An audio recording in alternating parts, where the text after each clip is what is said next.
बिस्मिल्लाहिर्रहमानिर्रहीम अस्सलाम वालेकुम। आज मैं आपके साथ मज़ेदार से आलू के पराठों की रेसिपी शेयर करने जा रही हूँ। इस तरीके से आलू के पराठे बड़े ही मज़े के और बड़े ही नरम बन के तैयार होते हैं। बड़े ही ज़बरदस्त ये पराठे बने थे। मैंने कहा आप लोगों के साथ ये रेसिपी शेयर करती हूँ। बिल्कुल डिफरेंट तरीके से ये आलू के पराठे बन के तैयार हुए हैं। तो चलें जी रेसिपी को शुरू करते हैं। इसके लिए मैंने 2 से 3 अदद आलू लिए हैं। आलू मेरे पास मीडियम साइज़ के हैं। इनको मैंने बॉयल कर लिए थे। अब इसको मैंने ग्रेटर की मदद से ग्रेट कर लेना है। बारीक सुराख वाला ग्रेटर लेना है जिससे आलू बहुत ही बारीक बारीक ग्रेट होंगे। अब इसमें मैंने प्याज था जो मीडियम साइज़ का मेरे पास, उसको बड़ी कटिंग करके उसको डाल दिया। थोड़ी सी गाजर थी उसकी भी बड़ी कटिंग करके उसको इसमें डाल देना। 3 अदद अंडे डाले हैं। 1 चम्मच मैंने इसमें नमक का डाला है। 2 चम्मच इसमें मैंने दाना मिर्च के डाले हैं। थोड़ी सी इसमें पिसी हुई लाल मिर्च डाली है। नमक मिर्च आप लोग अपने हिसाब से कम या ज़्यादा कर सकते हैं। 1 मग मैंने इसमें कप जो छोटा वाला होता है चाय वाला, वो इसमें मैंने मैदे का डाल दिया है। अब इसमें मैंने डाला है उबला हुआ ठंडा किया हुआ दूध। बस यही चीज़ें इसमें जाएंगी। इन तमाम चीज़ों को आपस में मिक्स कर लेंगे। अगर आपके पास दूध नहीं है तो आप इसमें पानी भी ऐड कर सकते हैं, ये आपकी अपनी मर्जी है। मुझे ये मिक्सर थोड़ा गाढ़ा लग रहा था इसलिए मैंने इसमें थोड़ा सा और दूध शामिल किया है। इसको थोड़ा पतला रखना होता है, बहुत ज़्यादा गाढ़ा नहीं करना होता। बस ये और कुछ भी नहीं करना और हमारा मिक्सर बिल्कुल तैयार है पराठों के लिए। अब मैंने फ्राई पैन को पहले ही चूल्हे पे रख दिया था ताकि अच्छे से गर्म हो जाए। थोड़ा सा इसमें डाला है ऑयल। अब इस मिक्सचर को इसमें फैला देंगे। इन पराठों को बनाने के लिए फ्लेम का बहुत ज़्यादा ध्यान रखना है। बहुत ज़्यादा हाई फ्लेम पे पराठे जल जाएंगे, इसलिए फ्लेम को आपने लो ही रखना है।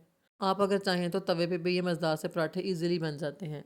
5 से 6 मिनट में पराठे हमारा बन के हो चुका है तैयार। ये देखें कितने मज़े के पराठे बने हैं। बहुत ही नरम, बिल्कुल मुंह में घुल जाने वाले इतने नरम और इतने बारीक पराठे बन के तैयार हुए हैं। आपको मेरी ये रेसिपी कैसी लगी कमेंट में ज़रूर बताइएगा। वीडियो को लाइक करें, चैनल को सब्सक्राइब करें। मिलते हैं नेक्स्ट वीडियो में, तब तक के लिए अल्लाह हाफिज़।